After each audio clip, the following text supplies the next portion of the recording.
Fala galera, boa noite, aqui é o professor Felipe Guerra e sejam todos muito bem-vindos à nossa live de todas as semanas. Se você já é meu aluno há mais tempo, já sabe que todas as segundas-feiras, sempre às 20 horas, nós temos um encontro marcado para discutir assuntos técnicos relacionados à área contábil e fiscal. Se você é novo por aqui, seja muito bem-vindo. Muito obrigado por você estar aqui comigo nessa noite. Já botem um lembrete na sua agenda sempre, às 20 horas, todas as segundas, nós temos esse encontro marcado.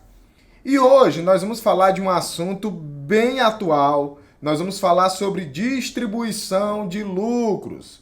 Recentemente, o ministro da Economia, Paulo Guedes, publicou lá na sua conta do Twitter sobre a intenção do governo de, na reforma tributária, incluir ali a tributação sobre os dividendos.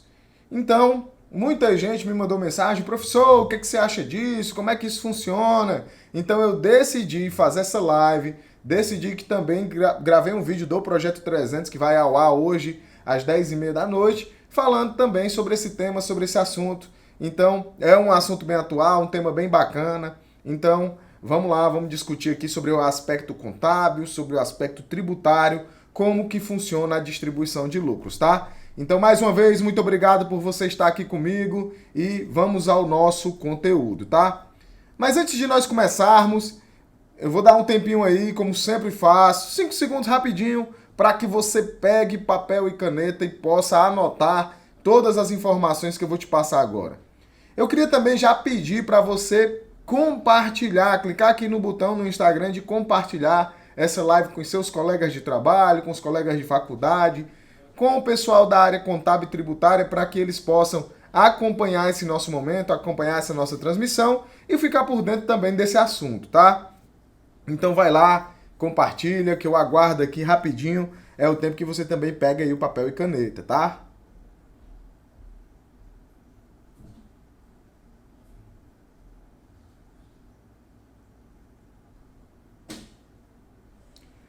Bom, pessoal, então vamos começar aqui o nosso conteúdo.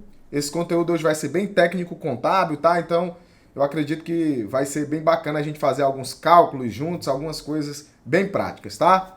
Primeira coisa, quando a gente fala de distribuição de lucros, é entender efetivamente o que é lucro, tá? Eu gosto muito de trazer uma definição do professor Reinaldo Guerreiro, lá do Rio de Janeiro. Não é meu parente, tá? Apesar de ser guerreiro, eu sou guerra, mas não é meu parente. Que ele diz o seguinte, ó: o que é lucro? Lucro é o resíduo derivado do confronto entre a receita realizada e o custo consumido. Pessoal, esse conceito é bem interessante porque quando a gente fala que o lucro ele é o resíduo derivado entre o confronto de uma receita com o custo consumido, a gente está levando essa mensuração do lucro para o aspecto, para o viés contábil. Por quê? É lá na nossa demonstração do resultado do exercício que nós vamos medir a performance da entidade em determinado momento. É lá que nós vamos encontrar as receitas, os custos, as despesas, para que a gente possa mensurar e apurar o lucro, tá? E é muito interessante a gente falar sobre mensuração, sobre apuração do lucro, porque deixa claro de que para que eu possa falar em apuração, em mensuração de lucro, eu preciso de contabilidade regular. Eu preciso da escrituração contábil obedecendo às formalidades da escrituração comercial. Então não há que se falar em apuração de lucro sem se falar em contabilidade. Então é importante já deixar claro esse ponto, tá? E quando a gente fala de que falar de lucro se fala de contabilidade, a gente tem que entender como é que esse lucro ele vai se comportar obedecendo às boas práticas contábeis, tá? Primeira coisa é a questão da apuração do resultado, aonde eu vou ter o débito e o crédito da conta ARE, né? Com certeza, se você fez o curso de Ciências Contábeis ou é estudante de Ciências Contábeis, você vai se lembrar dessa conta, que é da apuração do resultado do exercício, contra a conta de lucros ou prejuízos acumulados. É assim que eu vou zerar então as contas de resultado e vou reconhecer se a entidade teve lucro ou prejuízo. Depois de reconhecer o lucro da empresa, eu posso fazer o provisionamento da distribuição desse lucro, aonde eu vou debitar lucros acumulados ou o resultado do exercício, o lucro do exercício, tá? E vou creditar lucros a distribuir, aonde eu vou constituir um passivo circulante, aonde eu vou constituir um valor a pagar, a distribuir para os sócios, para os acionistas, no caso dos dividendos, tá? E por fim, eu vou fazer o pagamento, aonde eu vou debitar lucros a distribuir, diminuindo dessa forma a minha obrigação, o meu passivo circulante, e vou creditar banco ou caixa. No caso das distribuições de lucros, é recomendável que seja uma transferência diretamente para a conta do sócio, com a respectiva ata da distribuição. Então, aqui é um caminho da boa prática contábil, que é o caminho ideal que deve ser seguido, desde a apuração do resultado, a apropriação do lucro que será distribuído, a efetiva distribuição de lucros. Professor, por que cargas d'água você está explicando isso? Débito, crédito, coisas tão básicas. Bom, pessoal, eu estou explicando isso porque, por mais básico que isso tudo possa parecer, isso tudo tem uma relação direta com a identificação da distribuição de lucros, com as boas práticas da distribuição de lucros, principalmente por se tratar de uma ação, um procedimento que é isento do imposto de renda retido da fonte e cujo valor distribuído não vai contemplar, não vai constar na base de cálculo do imposto de renda do beneficiário. Então, é muito importante que esses cuidados, essas etapas, elas sejam efetivamente seguidas. Ah, professor, na prática, na empresa que eu trabalho aqui, ela faz a apuração do resultado e não faz provisionamento. Ela vai direto da despesa para o caixa. Vou direto para o caixa da empresa sem ter o provisionamento, sem ter a etapa 2. Isso ocorre, pessoal, muitas vezes porque as pessoas transformam retiradas dos sócios em distribuições de lucros. E é muito importante a gente ter esse cuidado, tá? De não deixar que isso ocorra. Muita gente me pergunta assim, ó, professor, eu posso fazer antecipação de lucros? Pessoal, a antecipação de lucros, ela é um procedimento que está previsto na legislação comercial, tá? Porém, ela tem uma série de regras que precisam ser seguidas, tá? A primeira delas é você entender que a antecipação de lucros é quando eu distribuo lucros antes daquilo que estava previsto no contrato social ou no ato constitutivo da organização, da entidade.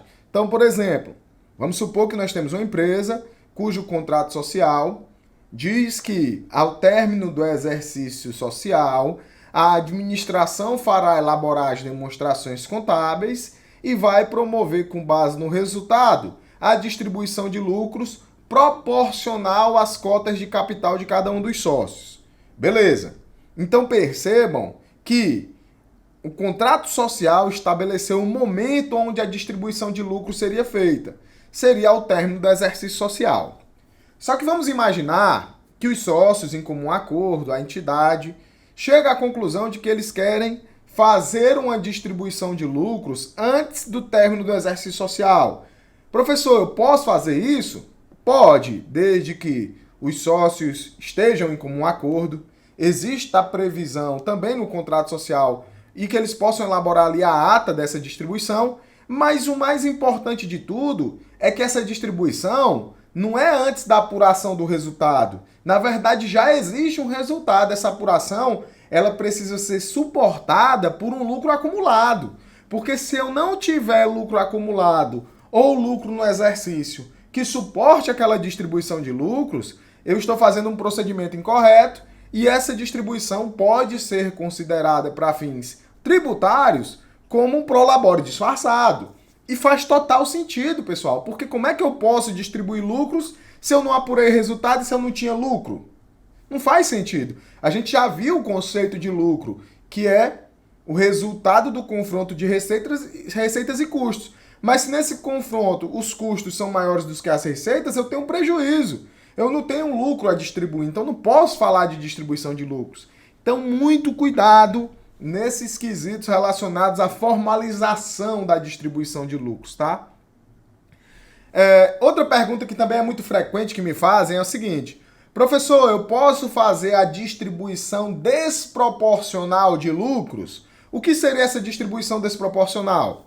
Então eu vou dar um exemplo prático para vocês, tá? Mas de cara, respondendo a pergunta, sim, é possível fazer a distribuição desproporcional de lucros. Obviamente, se isso tiver previsto no contrato social, em obediência ao artigo 1007 do Código Civil, e essa distribuição desproporcional é mais ou menos assim, ó. Vamos imaginar que a entidade ela apurou um lucro de 100 mil reais.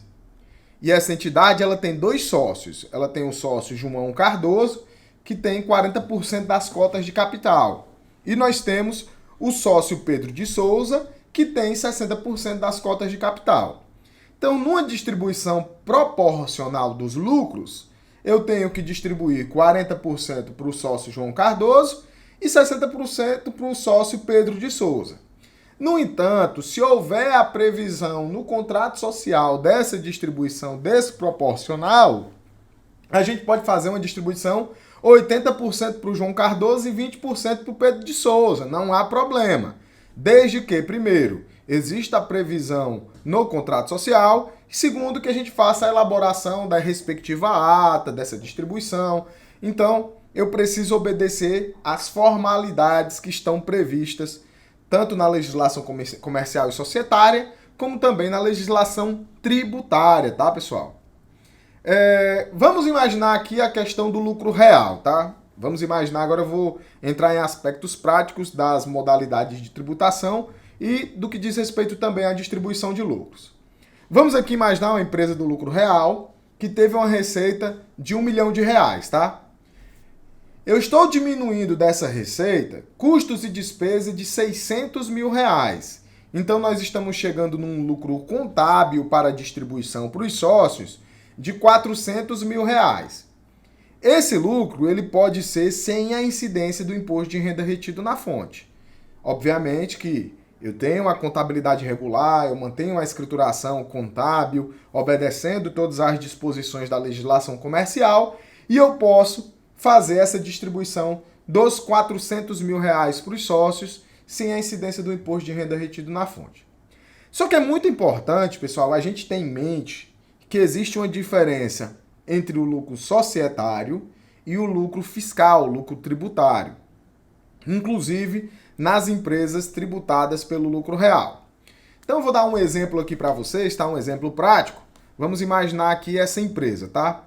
Então vamos imaginar essa empresa que antes da Lei 12.973, ela tinha o seguinte, ó, vamos imaginar que essa empresa lá em 2010, por exemplo, ela tinha os seguintes números na sua contabilidade. Ela tinha um ativo imobilizado no valor de R$750 mil. E aí ela tinha uma conta de terrenos, cujos valores eram de R$300 mil, e ela tinha uma outra conta de veículos, cujo valor era R$450 mil. Quando essa empresa fez a adequação às novas normas brasileiras de contabilidade, a convergência ao padrão europeu, ao padrão internacional, ela fez aquilo que a gente chama de ajuste de avaliação patrimonial, conforme está previsto na norma, tá? Então vamos supor que ela aumentou, ajustou o valor do ativo terreno em R$500 mil. Então ela foi lá, debitou a conta de terreno e creditou a conta de ajuste de avaliação patrimonial. A mesma coisa ela fez com os veículos. Ela majorou ali o valor da conta de veículos em R$50 mil. Debitou a conta de veículos, creditou o ajuste de avaliação patrimonial. Ora, vocês podem perceber aí comigo claramente que a gente tinha duas visualizações diferentes para o mesmo ano calendário, a mesma informação, a gente tinha dois dados distintos. Quando a gente olhava para a contabilidade societária, o valor do imobilizado dessa empresa era de R$1.300.000. Quando a gente olhava para o aspecto tributário, quando a gente olhava, por exemplo, para o finado F-Conte aqui, o valor do ativo imobilizado da empresa era 750 mil. Com o advento da Lei 12.973, com a criação do SPED-ECF, com a recuperação da ECD na ECF, as subcontas correlatas, todos aqueles ajustes previstos na nova legislação tributária aderente às disposições contábeis, a gente teve então a criação das subcontas para que eu pudesse evidenciar na minha contabilidade o que são subcontas, o que foram apenas ajustes de avaliação patrimonial.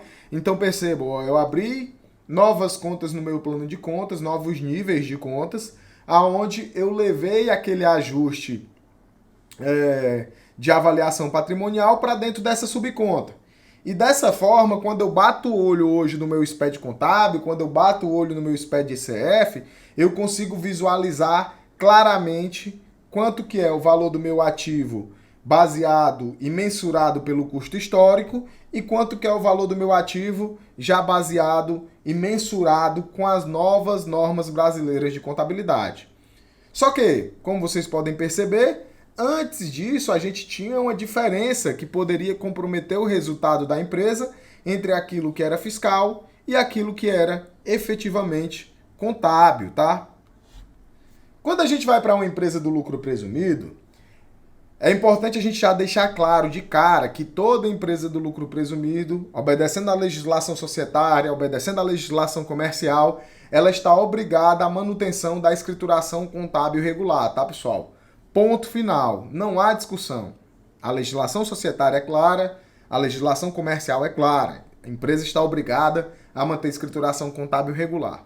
Porém, contudo, entretanto, todavia, nós temos no artigo 45, no parágrafo único da Lei 8981 de 1995, a possibilidade de que, para fins fiscais, a empresa do lucro presumido ela possa manter apenas a escrituração do livro caixa.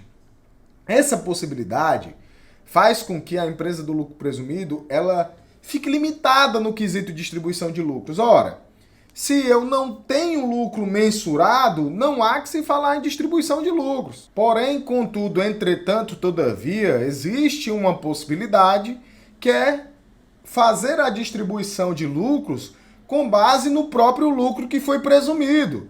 Ora, se eu tive que apurar um lucro presumido para fins de pagamento do imposto de renda e da contribuição social, por que não utilizar esse mesmo lucro para fazer ali uma distribuição para os sócios? Lembrando, tá, pessoal? Isso é interessante, que nós temos basicamente no Brasil 3 formas de remunerar os sócios ou acionistas. A primeira forma é o prolabore, que é uma remuneração sobre o trabalho, uma contraprestação sobre o trabalho do indivíduo. Então imagine, eu sou sócio aqui de uma empresa de contabilidade e eu venho para cá todo dia para trabalhar no setor de negócios, fechando contratos, fazendo consultorias tributárias, e aí eu tenho um valor, que é o meu prolabore, é contraprestação por esse serviço que eu presto. Porém, eu como sócio, eu tive que empregar capital na constituição desse negócio. Então eu fiz um emprego de capital, eu custeei as operações iniciais da empresa, integralizei ali um capital, e existem 2 formas desse meu capital ser remunerado. A primeira delas é através do juros sobre o capital próprio, que é tributado de imposto de renda, e nós temos a distribuição de lucros, que, como eu já mencionei, ela é isenta do imposto de renda, tá? Mas vamos voltar aqui para o nosso cálculo. Então a empresa do lucro presumido, vamos supor que ela faturou R$1 milhão. E aí, vamos imaginar que é um comércio, tem uma alíquota de presunção de 8%, e nessa alíquota de presunção de 8% nós temos um lucro presumido de R$80 mil. Eu coloquei esses 4 tributos aí, esses valores somente para fins acadêmicos, tá, pessoal? Somente para fins didáticos. Então eu diminuí esses 4 tributos federais, sobrou ali R$70 mil para distribuição sem a incidência do imposto de renda retido na fonte. Essa empresa, ela vai poder optar pela manutenção da escrituração para fins fiscais, repito, tá? Para fins fiscais. Ela vai optar pela manutenção da escrituração do livro caixa e ela vai ter um valor de R$70 mil para distribuir para os sócios sem a incidência do imposto de renda retido na fonte. No entanto, vamos supor que essa empresa diga assim, não, mas eu não quero distribuir só 70 mil reais para os sócios. Eu tenho a contabilidade regular, eu fiz a apuração do lucro na contabilidade e o lucro dessa empresa, na verdade, foi 200 mil reais. E é esse lucro que eu quero distribuir. Eu posso? Sim, pode.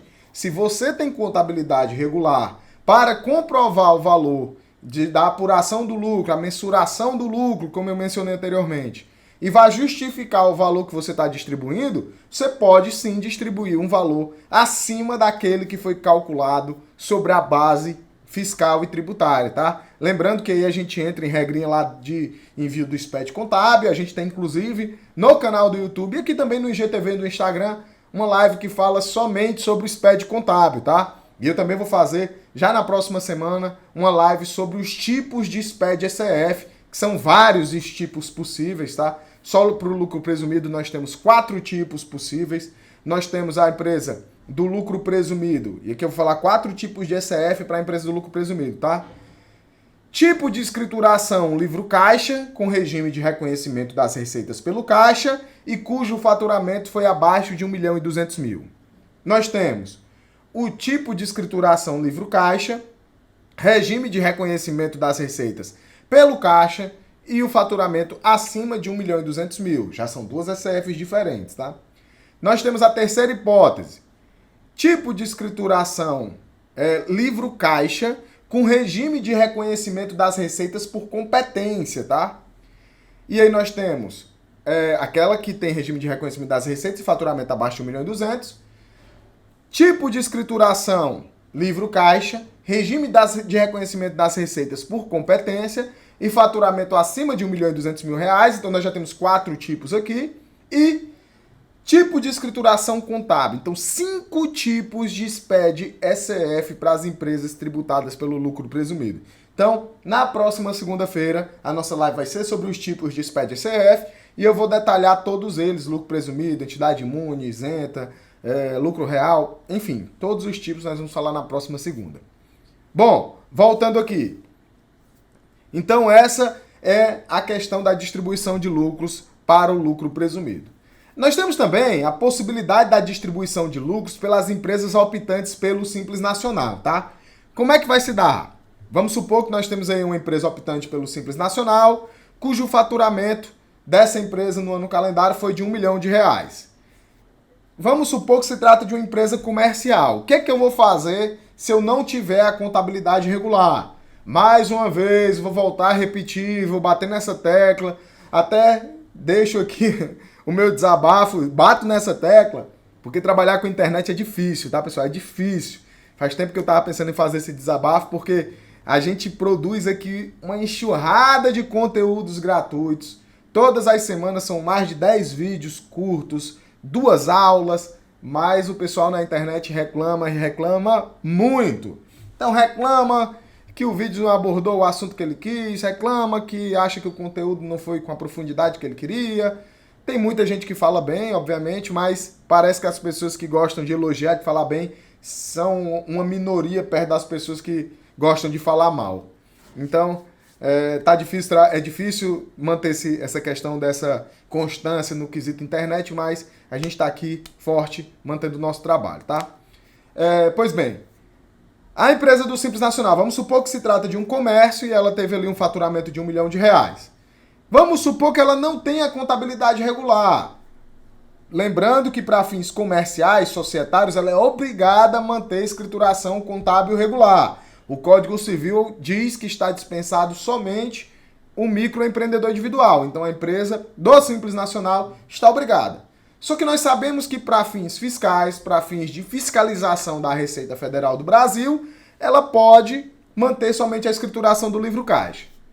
Mas aí então você pode se perguntar, mas professor, então como é que essa empresa que mantém somente a escrituração do livro caixa, estando no Simples Nacional, ela vai poder fazer a distribuição de lucros? Seguindo essa regra, ela vai pegar a alíquota de presunção como se estivesse no lucro presumido. Então vamos supor que num comércio vai ser de 8%, então ela vai aplicar em cima do 1 milhão 8%, e ela vai calcular um lucro presumido de R$80 mil, e ela vai diminuir desse lucro presumido o valor do IRPJ que está sendo pago lá dentro do DAS, dentro do PGDAS. Então vamos supor que ela pagou aqui no ano calendário R$ 2.000 de imposto de renda. Então ela diminui esses R$ 2.000 e aí a gente sobra aí um valor de R$ 78.000 para distribuição para os sócios sem a incidência do imposto de renda retido na fonte. Uma coisa que eu queria deixar claro, pessoal, é que o fato de não haver a tributação sobre o valor desse lucro que é distribuído não é porque o fisco é bonzinho não, tá, pessoal? Não é porque a Receita Federal ela está complacente com o trabalho, está sensibilizada com o trabalho dos empreendedores e por isso ela não tributa. Não, não é por isso. É simplesmente porque esse lucro que é distribuído, ele já foi tributado pela pessoa jurídica. Já foi pago o imposto de renda e contribuição social sobre o lucro líquido em cima do valor do lucro apurado. Então, para que não haja uma bitributação, então não se paga o imposto de renda sobre o valor de lucro ou dividendo distribuído. É até por isso que na fala do ministro da Economia, do Paulo Guedes, ele diz o seguinte: a gente quer diminuir o valor pago pela pessoa jurídica, o valor pago pelas empresas e, contrapondo a isso, nós vamos criar uma alíquota sobre o valor da distribuição de lucros. Não estou questionando aqui, levando em consideração ainda se isso é bom ou ruim, vou fazer um vídeo depois falando só sobre isso. Mas essa é a proposta e a ideia. Sobre proibição de distribuição de lucros. Professor, existem proibições? Sim. O artigo 32 da Lei 4.357, lá de 1964, diz o seguinte: a pessoa jurídica que ela tiver débitos não garantidos com a União ou a Previdência, ela está proibida de fazer distribuição de lucros. Portanto, a pessoa jurídica que tem débitos não garantidos, ela não pode distribuir lucros. Na prática, a gente vê muito isso acontecendo, viu, pessoal? Na prática, eu vejo muitas empresas que estão devendo, não possuem os parcelamentos e estão distribuindo lucros. Professor, se eu tiver parcelamento, eu posso distribuir? Sim, porque segundo o artigo 151 do CTN, do Código Tributário Nacional, o parcelamento ele suspende a exigibilidade do crédito tributário, do débito tributário. Então, se eu estou parcelado, se a empresa está adimplente com o seu parcelamento, ela pode fazer distribuição de lucros sem problema, tá, pessoal? E agora, eu quero levar vocês lá para dentro do SPED contábil para me mostrar um negócio para vocês, tá? Aqui é um exemplo que eu utilizo muito nas minhas aulas de SPED contábil, tá? Aonde a empresa, ela fez distribuições de lucros, ela fez essa distribuição de lucros sem obedecer efetivamente às boas práticas contábeis, tá? E a gente vai tentar identificar aqui os problemas que tiveram. Primeira coisa, quando a gente analisa o balanço da empresa, a gente pode chegar a algumas conclusões. Ó. Então eu vou só aumentar aqui a visualização. Ó, então aqui essa empresa, que é a empresa Modelo FG, que é uma empresa que eu utilizo nas minhas aulas, tá? Aulas práticas sobre o SPED contábil. E ao fazer uma análise dessa empresa, a gente chega à seguinte conclusão. Ó. Ela tem um valor de passivo aonde ela provisionou dividendos a pagar. Aqui eu peguei um trimestre aleatório, tá? O terceiro trimestre, aonde do segundo para o terceiro trimestre ela provisionou R$ 55 mil de dividendos a pagar. R$ 50 mil de dividendos a pagar, mas aparentemente ela não pagou nada. No entanto, quando a gente continua a análise, a gente consegue perceber. O que é que a gente consegue perceber? Que lá dentro do PL, nós temos uma conta redutora de lucros acumulados, que essa conta é uma conta de distribuição de lucros. Ó. E essa conta redutora saiu de R$ 88.500 para R$ 109 mil. Aí você pode se perguntar, mas professor, se essa conta ela aumentou o valor, significa que houve pagamento de lucros. Por que não foi provisionado? Então, pessoal, olha que interessante. Se a gente vier aqui dentro da escrituração contábil para analisar o livro diário, eu vou botar aqui a conta de distribuição de lucros. que é que acontece? Quando a gente analisa a conta de distribuição de lucros, a gente consegue perceber, ó, que tem várias retiradas de sócios lá naquela conta de distribuição de lucros. O que é que eu queria exemplificar aqui para vocês? Uma coisa muito comum, tá? Uma coisa muito comum. A empresa vai fazendo ali o registro da retirada dos sócios, os sócios vão retirando dinheiro da empresa, muitas vezes para pagar uma conta particular dele, vai te retirando dinheiro da empresa, direto do caixa da empresa para o sócio, e aí vão transformando essas retiradas de lucros, retiradas de sócios, em distribuição de lucros no futuro. Eu fiz questão de mostrar esse exemplo aqui para vocês, para mostrar como hoje, dentro do SPED, é facilmente identificado esses procedimentos.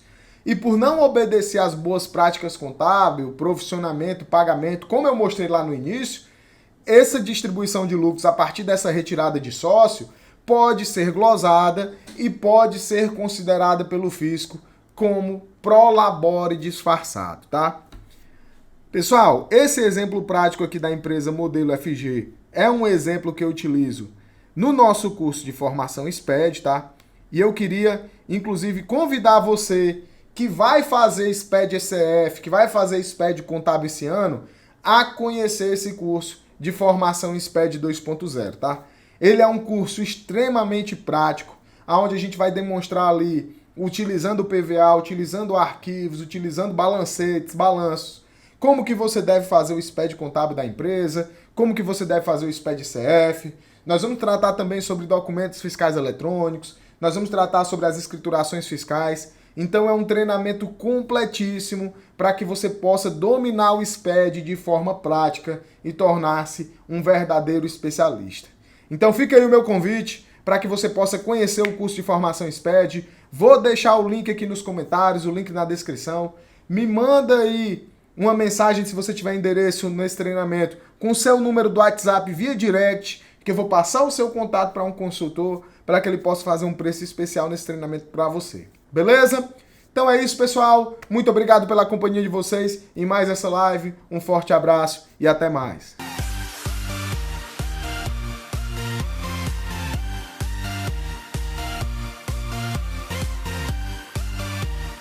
Fala, pessoal. Vou falar um pouco aqui sobre os cursos que eu fiz do professor Felipe e como eles aumentaram as minhas habilidades dentro do setor fiscal. Como todo mundo sabe, não é mais para amadores. Então, o primeiro curso que eu fiz, isso já há bastante tempo, foi o Formação em SPED.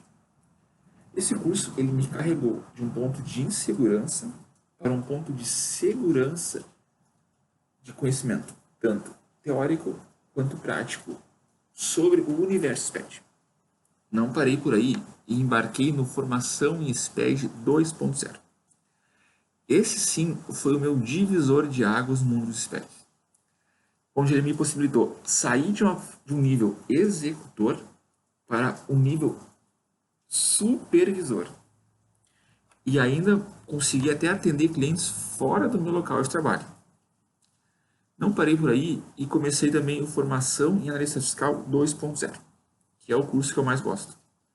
Porque ele me ajudou a reforçar muito conhecimento e também a incluir muito conhecimento, com a quantidade de temas que esse curso aborda. Por fim, participei também de um programa de mentoria, certo? E eu posso dizer que os cursos que eu fiz, além de grande conhecimento teórico, ainda foi possível monetizar grande parte desse conhecimento, me colocando numa posição muito mais confortável no mercado de trabalho. Sem sombra de dúvidas, eu digo que recomendo os cursos do professor Felipe, porque com eles dá para colher bons frutos. Boa tarde, tudo bem, pessoal? Vim falar um pouco sobre o curso de formação SPED do Felipe Guerra, falar o quanto impactou na minha carreira depois que eu fiz o curso. Na verdade, eu nem concluí o curso ainda, mas já acredito que já tenho um ponto de vista relevante sobre o assunto. Acho o curso muito prático, muito bom de se aprender, muito relevante com o mercado que a gente se encontramos hoje. Um sistema que dá muita dor de cabeça é o tal do SPED. Eu mesmo tinha muita dificuldade em resolução de erro, em entender a sistemática do SPED. Depois que eu fiz o curso, tudo mudou. Hoje em dia, eu não trato o SPED como um inimigo. Como o Felipe fala, não é difícil, é detalhista, é passos e passos. Entendendo a sistemática da coisa, tudo fica simples, porque você vai fazer um de cada vez. Você não pode levar em consideração o SPED uma só coisa. O SPED é um conjunto de informações junto e unificado. Mas depois que estuda, se compreende a ferramenta e com um bom auxílio que o Felipe passa no curso, é impossível não entender. É muito simples, muito fácil de aprender. Indico de verdade o curso, vale muito a pena. O investimento é insignificante. O quanto de benefício que você adquire no curso. E é isso. Meu ponto de vista sobre o curso de formação SPED. O investimento vale muito a pena. E minha carreira hoje, depois do curso, melhorou bastante. Até para vender outros tipos de produto, porque quando se entende o SPED, a gama de serviço aumenta bastante. Façam curso, comprem e vale a pena. Abraço, até mais. Oi gente, meu nome é Vanessa Maciel e hoje eu tô aqui para falar com vocês um pouquinho sobre um curso em que o Felipe Guerra disponibiliza. Esse curso eu fiquei tão admirada que na primeira aula, antes mesmo de finalizar ela, eu já estava encaminhando para minhas colegas de trabalho. Ou seja, eu fiquei admirada com a forma simples em que o tema era abordado. Eu sou do interior do Paraná, logo cursos presenciais para mim é muito difícil e oneroso. Ou seja, eu sempre estou em busca de cursos online. Eu conheci o Felipe Guerra através de uma live no Instagram e nessa live eu já tinha certeza de que eu precisava fazer um curso desses profissionais. Me joguei de cabeça e não me arrependi, pois eles tratam da teoria simplificada junto com a prática. Já tenho formação em um curso de analista fiscal. Esse curso eu fiz presencial em 6 encontros. Esse curso eu não consegui colocar ele em prática, porque eu tive que faltar 6 dias seguidos dentro da minha rotina da contabilidade, ou seja, quando eu retornei com todo o conhecimento em que eu obtive, eu não pude tratar dele para trazer para minha realidade, pois eu estava tendo que voltar à minha rotina da contabilidade. Já o que eu estou cursando agora, que é a formação em SPED 2.0, eu assisto ele à noite e no dia seguinte eu consigo visualizar todo o tema abordado. A forma que um curso foi estruturado, os professores, o contato direto, o material disponibilizado, fazem com que o custo e benefício sejam perfeitos. Eu estou amando e super indico o trabalho desses profissionais.